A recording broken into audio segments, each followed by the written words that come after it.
Então queria começar com uma experiência que passei já faz uns quantos anos.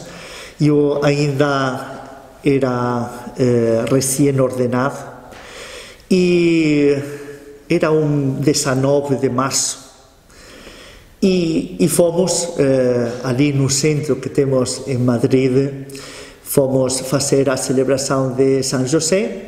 E então, supostamente eu ia acompanhar ao nosso fundador da nossa comunidade, que é a Verbundei, a Jaime Bonet.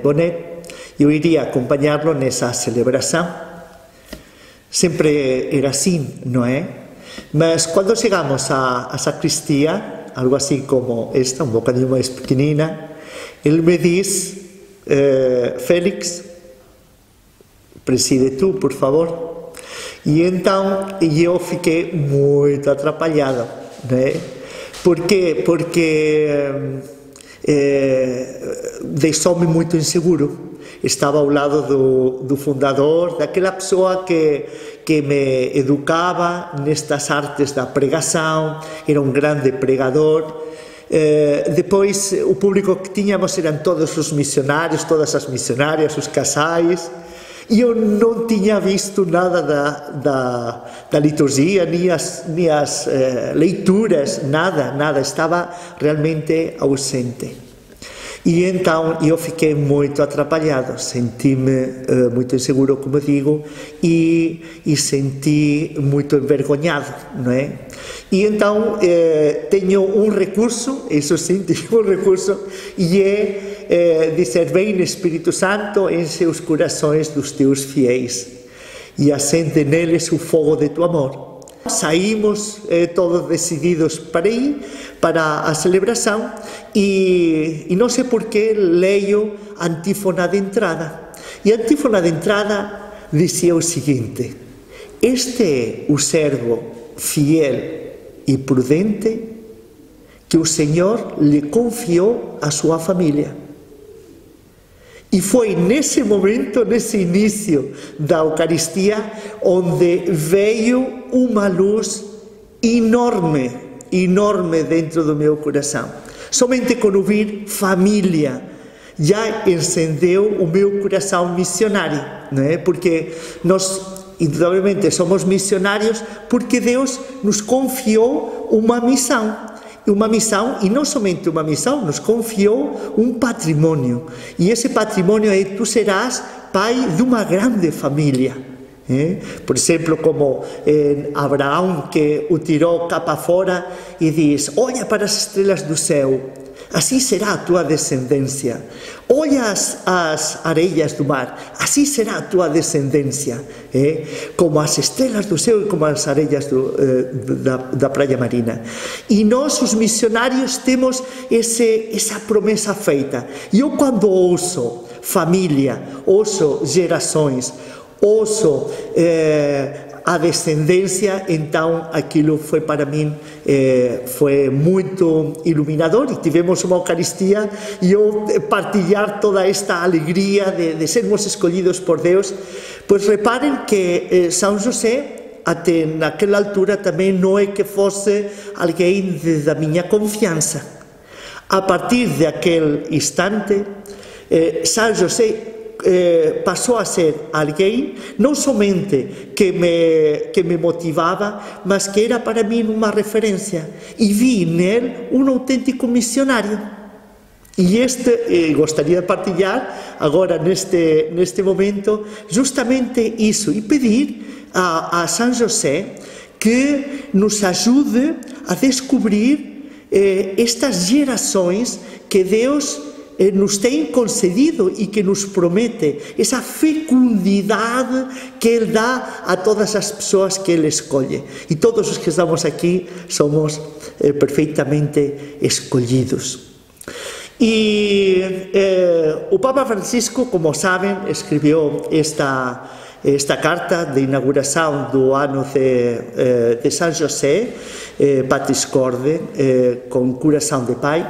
E no último capítulo é um capítulo super inspirador. Não tem nenhum desperdício. O último capítulo, número 7, é quando diz Pai na sombra. E então o Papa Francisco faz referência a um romance que escreveu Jan Dobrazinski, que se intitulava justamente A Sombra, não é? São José, a sombra do Pai eterno. Não é? E queria, diríamos, e transmitia justamente como São José era na terra a sombra do Pai do céu, para Jesus, enfim, e para Maria e para todos, não é? Essa sombra. Por vezes, a sombra é aquilo que está, que indica alguém que está, não é a pessoa, mas indica que aí está, não é? Mas aqui tem muita mais força, é a sombra do Pai, não é? Diríamos, a presença do Pai na terra, essa sombra da sua presença, então é São José. E então o Papa Francisco fala justamente isto de São José é o reflexo, é a sombra do Pai do céu.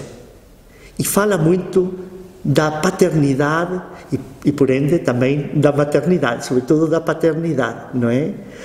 E ele disse umas frases muito interessantes, como é que nós não nascemos pais, tornamos-nos pais. E tornamos-nos não só pelo fato de ter filhos, tornamos-nos pai na medida em que assumimos a responsabilidade da vida daqueles que nos confiam. E nesse sentido, tornamos-nos pais. Indudablemente, aqui pode ser que seja a um nível humano, mas para mim tem muita força quando se trata de uma paternidade espiritual. Mas falando de paternidade humana, tenho uns amigos dos quais eu admiro muito e tenho uma amizade muito grande, que eles não podiam ter crianças. E então, numa determinada, decidiram adoptar uma criança. E eu fui batizá-la.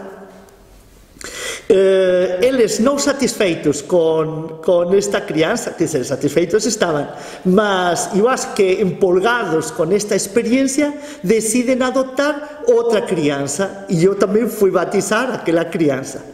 De maneira que depois estivemos a falar e eu lhes mostrei a minha admiração pela decisão que eles tiveram, não é? Porque podiam ter ficado, bem, não podemos ter filhos, então ficamos aqui na nossa zona de conforto. Não, foram por 2 vezes que adoptaram. E eu estava muito contente e agradecia a este casal. E ele toma a palavra e diz assim: "Ó Félix, tu não tens que agradecer-nos a nós o fato de termos adotado as crianças.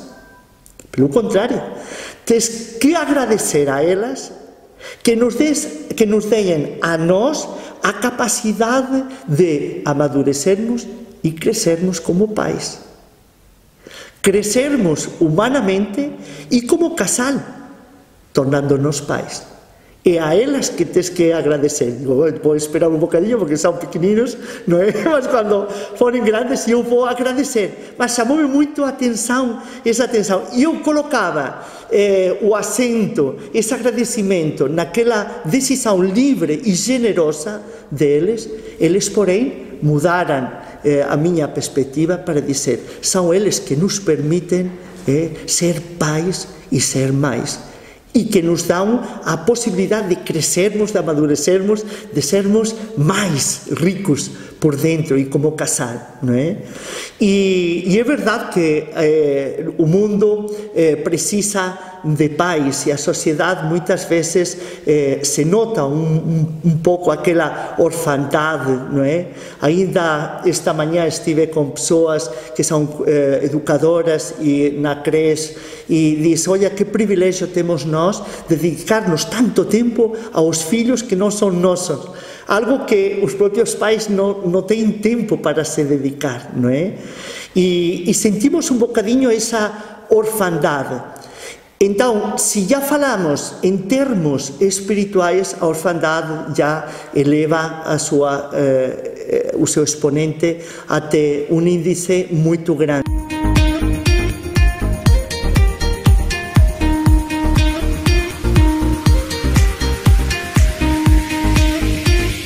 E dentro da igreja, a mesma coisa. E o Papa Francisco disse assim: a nossa igreja deveria reconhecer este desejo de paternidade. Precisamos de pais dentro da igreja. E nos lembra uma expressão que tem o apóstolo São Paulo em 1 Coríntios 4:15, que diz assim, diz aos coríntios que são uma comunidade por ele fundada, não é? E são pessoas que de alguma maneira seguem a Deus através do ministério do próprio Paulo. E diz assim: vocês terão 1000 pedagogos na fé, mas pai, somente eu que vos gerei graças ao Evangelho que vos preguei. Vocês terão 1000 pedagogos, mas pais, fui eu que vos gerei. E ele se apropria da autoria deles terem nascido à fé. E para mim isto é muito forte. Porque eu que vos falo, e que vos falo de paternidade e de maternidade, muitas vezes eu me encontro mais como pedagogo, transmitindo, informando, catequizando ideias, doutrina, transmitindo coisas que já aprendi e que eu transmito, não é? Mas se calhar com um coração que não é daquele que dá vida. E falando disto, me lembrei, justamente neste tempo da ressurreição, lembrei-me muito de uma experiência que tive antes do confinamento. Na nossa comunidade fazemos atividades, como somos uma comunidade missionária, então o nosso campo de atividades está fora das estruturas da igreja, não é? Ali onde a igreja não está implantada ou a sua presença é muito fraquinha, por ali andamos nós, não é? Como missionários. E então, e sobretudo com a parte juvenil, e fazemos uma atividade que é uma atividade ponte, onde convidamos pessoas que se calhar não têm, diríamos, muita experiência, não têm muita formação religiosa e ali podem vir a ter aquela experiência que vai propulsar, que vai impulsionar um processo muito mais profundo. E me lembro desta experiência onde veio um rapaz e veio por arrasto, porque aquilo foi realmente nem ele sabia por que estava ali, não é? Mas o tinha convidado os seus amigos, as amigas que viriam a este encontro de jovens, e ele veio por arrasto, simplesmente. E então começamos uma sexta-feira e terminamos o domingo. Então a sexta-feira, o sábado, e ele estava ali à vontade porque estava entre amigos. Temos no meio diríamos de momentos mais profundos de fé ou de oração, temos diálogo, temos jogos, tudo muito adaptado a pessoas que não têm se calhar muita formação nesse sentido. Mas chegou a noite do sábado. E então, nós a isso chamamos uma vigília de oração, onde também abrimos o sacrário, e me lembro que foi uma menina que deu uma orientação do que ia ser, tocamos umas músicas, criamos assim um ambiente muito bom, e enfim, foi um momento muito bem passado. Não sei quanto estaríamos ali, 1 hora, 2 horas, não sei, mas foi um momento bem passado. Depois saímos, fomos à ceia, e todos estávamos super contentes, não é? Não advertimos que esse rapaz não veio à ceia. Nós estávamos tão contentes, estávamos ali a partilhar, ele ficou um bocadinho mais ali, mas ninguém deu, diríamos, nada por ele, não é? E todo mundo ficou contente, fomos dormir. Ao dia seguinte, então, aparecemos todos e tal, como foi e tal, dormiram bem e tal. E diz, vocês falam muito do hoje e não perguntam nada de ontem à noite. E nós ficamos assim, um bocadinho atrapalhados. E então, ontem à noite, a vigília da oração, disse, sim, o que aconteceu ali? Então, conta lá. E começou a contar.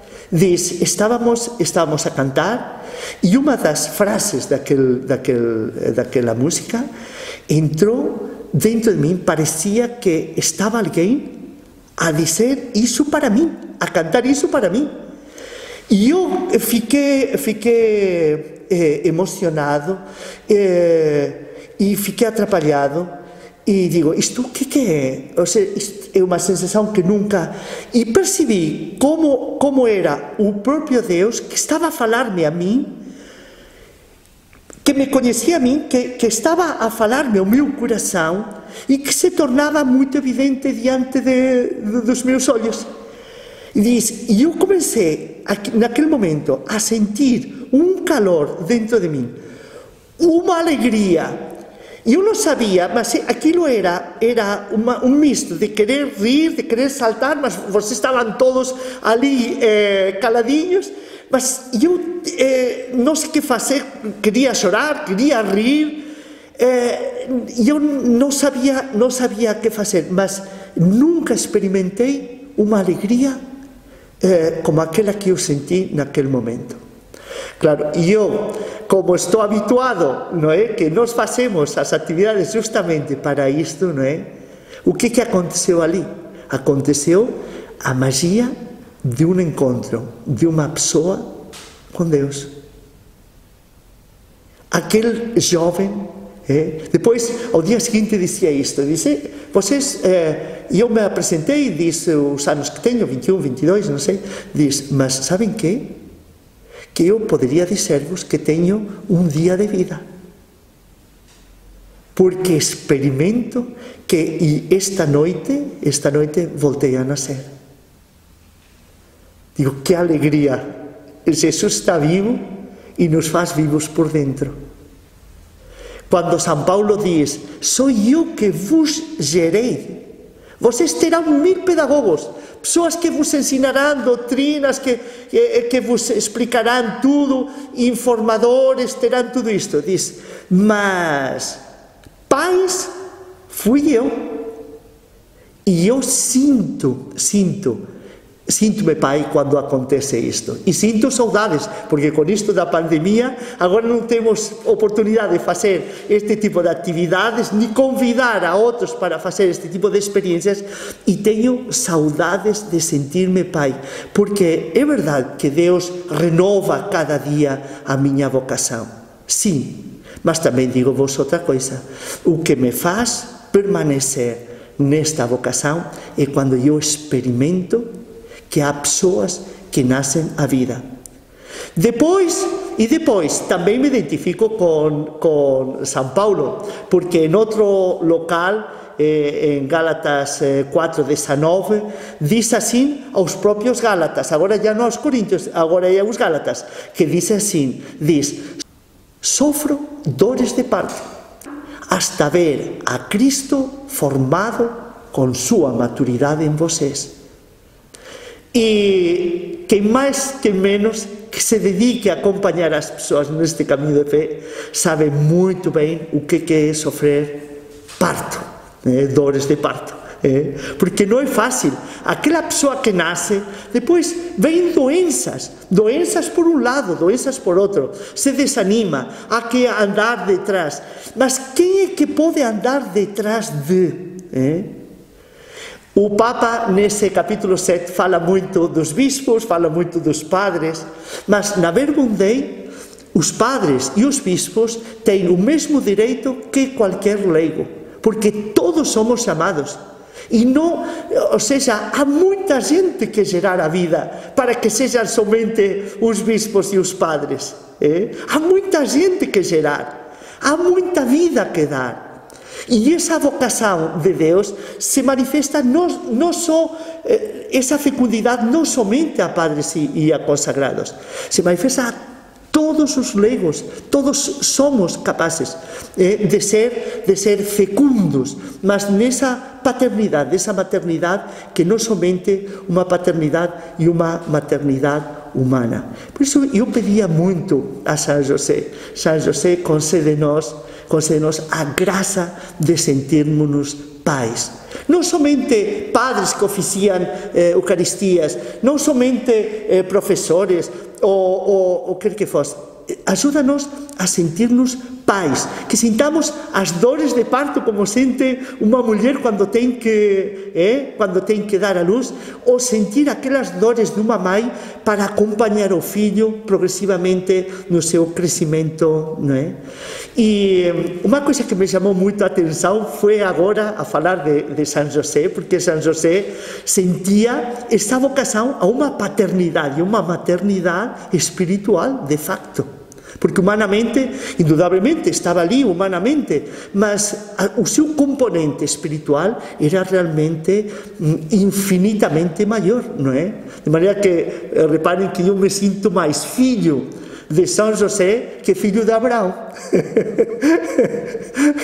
Isso que eu pertenço às gerações, a esse povo abençoado por Abraão, não é? Mas é que aqui temos alguém que é mais do que Abraão. E eu sinto-me ligado a essa maternidade de São José.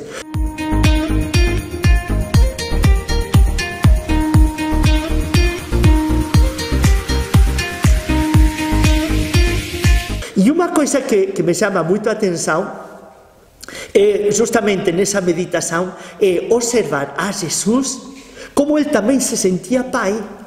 Não sei se vocês alguma vez tiveram essa curiosidade. E eu nessa meditação digo, vou perguntar a Jesus se ele se sentia pai e mãe. E diz, e então não vou me sentir, não é?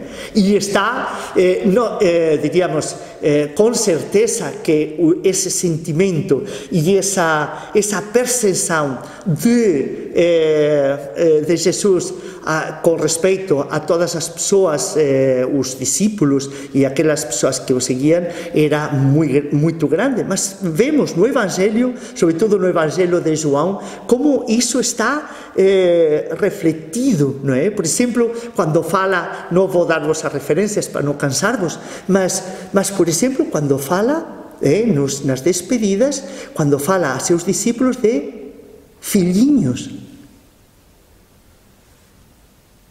Uma frase também está um pouco em São João. Os meus filhos pequeninos, queridos, adorados, não é? Mas Jesus fala a seus discípulos, também lhes fala de amigos, o pequeno rebanho, há muitas expressões muito carinhosas, mas não deixa de falar aos próprios discípulos como filhinhos. E há outro momento também, não muito longe dali, que disse assim aos seus discípulos, não temais, não vos deixarei órfãos. Quem que pode deixar órfãos senão um pai? Não vos deixarei órfãos, vocês vão ter pai. E vocês não me verão, mas depois me verão, né? Que dirá em outra ocasião, vocês não vão ficar órfãos. Vocês têm um pai que está a velar por vocês.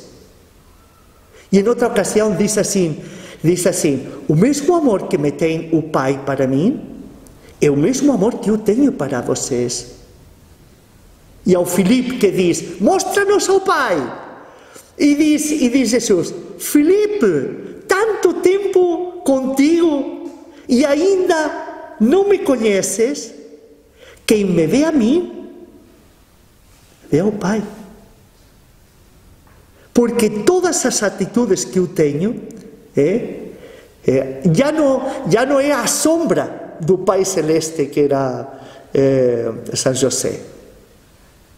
É que já não é a sombra, é que já é a pessoa, Jesus. São José, sombra, mas Jesus, que sentimento de paternidade e de maternidade. Eu gostaria de viver a minha atividade missionária com esse sentimento. Não gostaria de perder essa sensibilidade e ficar somente por atividades que organizo, ou por palestras que dou, ou por cerimônias que tenho que fazer. Eu gostaria de sentir tudo isto com esta fecundidade, porque é para isto que Deus me chamou, não é? Não somente a mim, repito, porque aqui há leigos e gostaria também de transmitir, não é? Quando Jesus disse: qual é a alegria do meu Pai? É que vocês deem muito fruto, é que sejam fecundos, que sejam férteis, que tenhamos muitos filhos, se calhar até temos que controlar essa tal fecundidade, porque não dá vida para ter muitos filhos, quem sabe, não é? Mas para ser fecundos nesta fecundidade espiritual, nós podemos sentir-nos à vontade, como nós dissemos aqui. Sente-te à vontade, que o mundo precisa de pais, que o mundo precisa de pessoas férteis. Claro, vocês me vão dizer, mas como vamos ser férteis? O que nos faz fecundos é termos a Deus no nosso coração, ter essa vida de Deus que nos capacite para transmitir aos outros.